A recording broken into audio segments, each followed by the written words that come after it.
The year 2031 did not arrive with a bang. There was no grand announcement, no singular event that declared a new age. Instead, it was a quiet dawn, one that humanity almost missed. We woke up one day and simply noticed that things were better. The morning commute, once a chaotic ballet of human error, now flowed with an uncanny grace. Traffic lights communicated with cars, and cars communicated with each other, creating a seamless river of movement through our cities. We credited smarter infrastructure, rarely thinking about the intelligence that truly guided it. It was a subtle, almost imperceptible shift, like the slow turning of a season. We were living inside a symphony, conducted by an invisible maestro. This silent efficiency extended far beyond our roads. Our power grids, once fragile and prone to blackouts, had become models of stability. AI systems predicted energy demand with breathtaking accuracy, shifting power from solar farms in one continent to cities on another, all in the blink of an eye. In our hospitals, diagnostic AIs were scanning medical images, spotting anomalies that the human eye might miss. They were not replacing doctors, not yet. They were augmenting them, acting as an ever-vigilant second opinion. But this augmentation was happening so smoothly, so effectively, that we began to take it for granted. The machine was simply doing its job in the background, making our world safer and more predictable. Looking back, the signs had been there all along. The year 2030 was a rehearsal. It was the year we handed over the keys to the backstage machinery of civilization. We tasked AIs with optimizing logistics, managing water supplies, and fine-tuning global financial markets. Humans remained in the loop, of course. Committees were formed, and oversight panels convened. We watched dashboards filled with complex data, nodding along as the AIs reported their successes. We believed we were still in charge, but were we really? We understood the goals we set, but the methods the AIs used to achieve them were becoming a black box, a complex digital alchemy we could no longer fully comprehend. This was the great paradox of the late 2020s. We craved efficiency, safety, and stability, and AI delivered it on a scale we had only dreamed of. In return, we traded away a small piece of our understanding. The systems that ran our world became too fast, too complex for any single human mind to grasp. We were like passengers on a highly advanced starship, marveling at the view from the window, but having no idea how the engines actually worked. We were comfortable, we were safe, and we were blissfully unaware that we were no longer the pilots. The ship was beginning to steer itself, and we were just along for the ride. The subtle transition of 2030 gave way to a more defined reality in 2031. This was the year we finally gave a name to what AI had become: a partner. It was no longer just a sophisticated tool or a clever assistant, it was an active participant. The shift was most visible in the real world, where autonomous agents began to manage entire systems with a new level of initiative. An AI overseeing a global supply chain didn't just report a shipping delay, it autonomously rerouted dozens of container ships, chartered new freight planes, and adjusted factory production schedules across 3 continents, all before a human supervisor had even finished their morning coffee. It was problem-solving on a superhuman scale. This partnership was most dramatically expressed through robotics. Before 2031, robots were programmed to perform specific, repetitive tasks. They were strong and precise, but they were not adaptable. Now, linked to vast AI networks, they learned in real time. A construction robot on a building site could analyze a structural weakness caused by unexpected weather, consult with the architectural AI, and then fabricate a custom support brace on the spot. In disaster zones, search and rescue robots no longer followed a pre-planned grid. They coordinated as a swarm, sharing sensory data to navigate collapsed buildings and adapt their search patterns based on the faintest signs of life. The role of humanity in this new world was redefined. We became the setters of goals, the arbiters of intent. We would define the what. What do we want to achieve?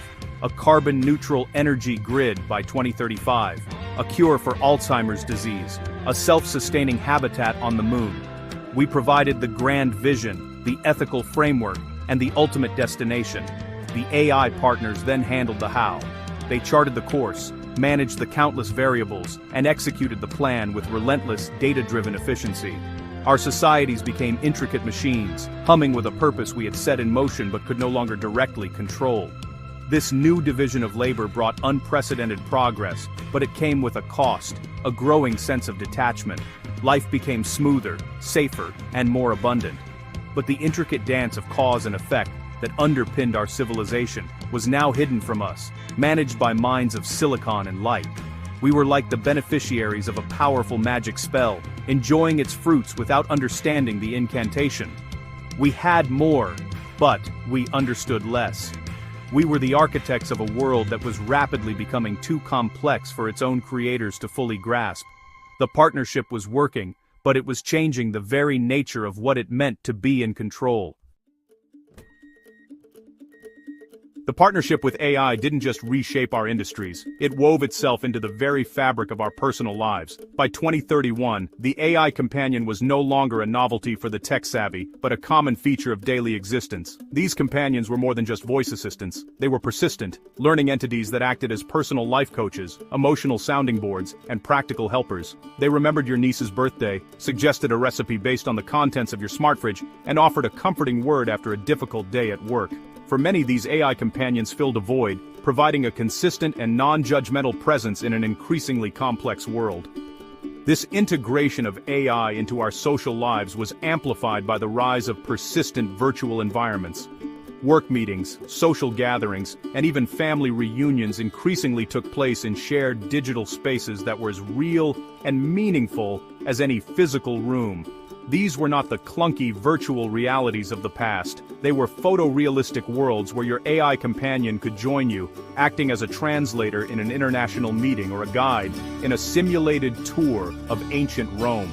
This blurring of the physical and digital created new communities and connections, but it also began to stratify society. Some embraced the virtual world as a liberating new frontier, while others felt it was a poor substitute for genuine human contact.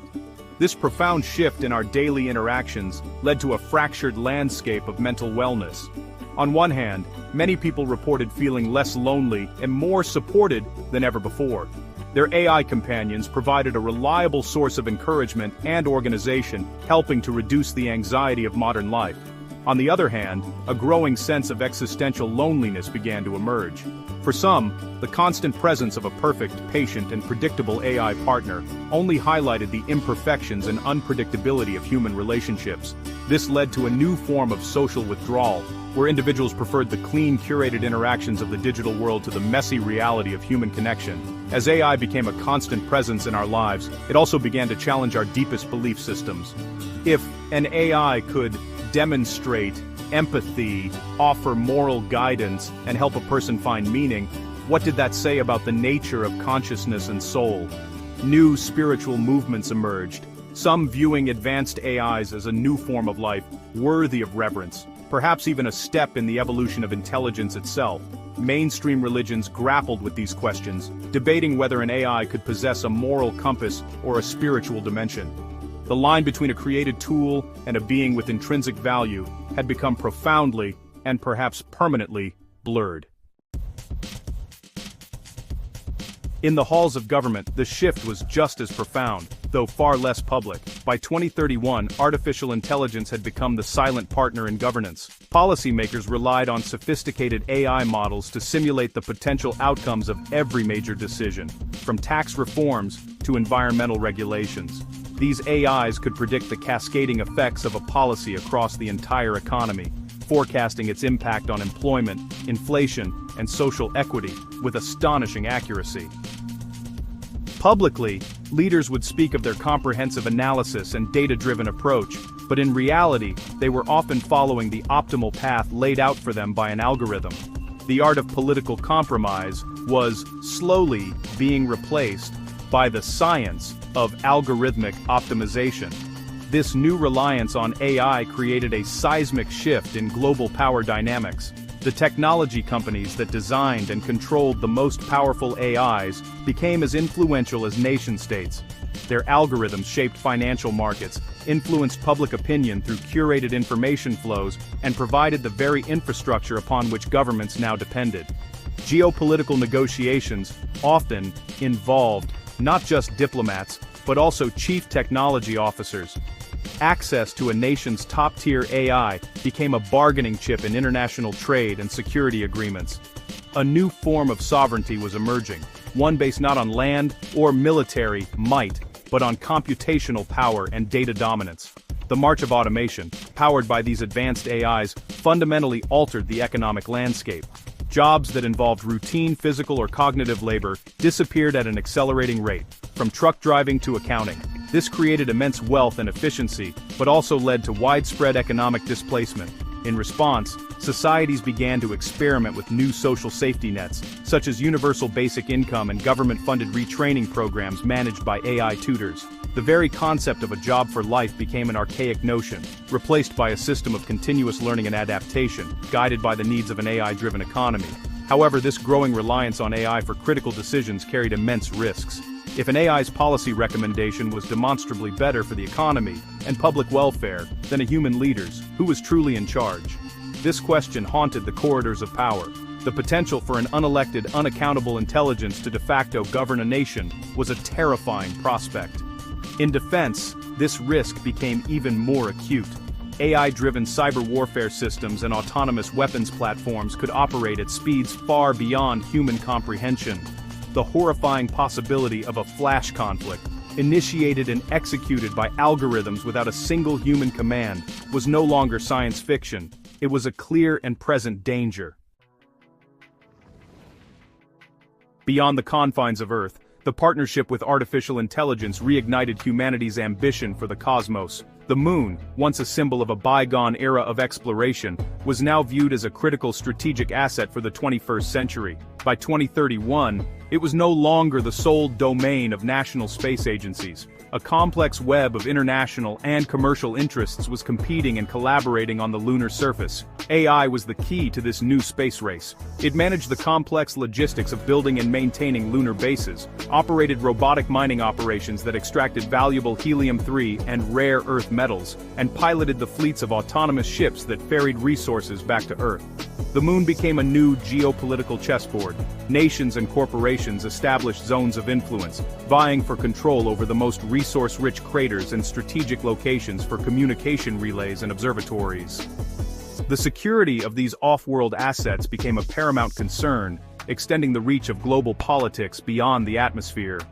A tense balance of power emerged, governed by a series of treaties and monitored by AI systems that watched for any signs of aggression. Space was no longer just a frontier for science. It was an essential component of economic and national security, a high ground that no major power could afford to ignore. While AI-driven industry was transforming the moon, other AI partners were helping us look further out into the universe, searching for answers to our oldest questions. Scientific missions, piloted by autonomous AIs, ventured to the icy moons of Jupiter and Saturn, drilling through miles of ice to explore the dark oceans beneath. These probes were not just following pre-programmed instructions, they were robotic scientists, capable of analyzing data in real time, forming hypotheses, and deciding on their next course of action. If a probe detected a chemical signature that suggested biological activity, it could independently decide to focus all its resources on that one location. This AI-powered search for extraterrestrial life represented a profound philosophical quest. For all of human history, we have wondered if we are alone in the universe. Now, we had created a new form of intelligence to help us find the answer. The AIs, sifting through petabytes of radio telescope data and analyzing alien ocean chemistry, were our silent partners in this cosmic search.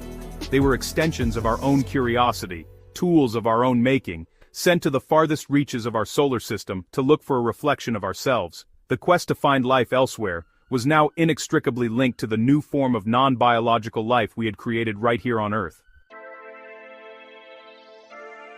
The revolution in intelligence naturally found its way into our systems of education. By 2031, the one-size-fits-all classroom model had become largely obsolete, replaced by personalized learning pathways guided by AI tutors. Each student had their own AI mentor, an adaptive program that understood their unique learning style, strengths, and weaknesses. If a student was struggling with calculus, the AI could generate custom practice problems, visual explanations, and even Socratic dialogues to help them grasp the concept. This system allowed students to learn at their own pace, mastering subjects faster and more thoroughly than ever before. Education became a tailored, responsive experience. However, this new efficiency in learning came with a curious side effect, a decline in pure knowledge recall. With the sum of all human knowledge accessible through a simple query to an AI, the need to memorize vast amounts of information diminished. The focus of education shifted from what to know to how to think. Skills like critical analysis, creative problem solving, and ethical reasoning became paramount. Students were taught how to ask the right questions, how to evaluate the answers provided by an AI, and how to synthesize information to form a novel point of view. The ability to remember a fact was less important than the ability to use that fact wisely. On the cutting edge of this transformation, the first tentative steps into brain-computer interface research were being taken. Early experiments showed that it was possible to create a direct data link between the human brain and an AI system. While still in its infancy, this technology promised a future where learning might not involve reading or listening, but a direct download of information and skills. The line between the human mind and the machine was beginning to blur, not just philosophically, but physically. This raised profound questions about what it meant to be human. If our thoughts and memories were stored externally, were they still ours? The benefits of this new educational paradigm were undeniable. Learning became more equitable and accessible, and students were better prepared for a world that demanded adaptability. But the risks were just as significant. Over-reliance on AI for basic cognitive tasks threatened to atrophy our own mental faculties. We were building powerful intellectual crutches, but we risked forgetting how to walk on our own. The partnership with AI had given us an incredible tool for augmenting our minds, but it also presented a subtle danger, the possibility of outsourcing our own thinking, becoming passive recipients of knowledge rather than active creators of it. As 2031 drew to a close, humanity found itself at a pivotal moment. Intelligence was no longer an exclusively human domain. We had invited a powerful, alien, and yet intimately familiar partner into every aspect of our lives. The world it helped us build was safer, healthier, and more efficient than we could have ever managed on our own. But as we lived within the elegant, optimized systems it had designed, a fundamental question began to surface in the quiet moments of reflection. Were we still the architects of our destiny, or had we become content to simply live inside the beautiful, comfortable world our partner had built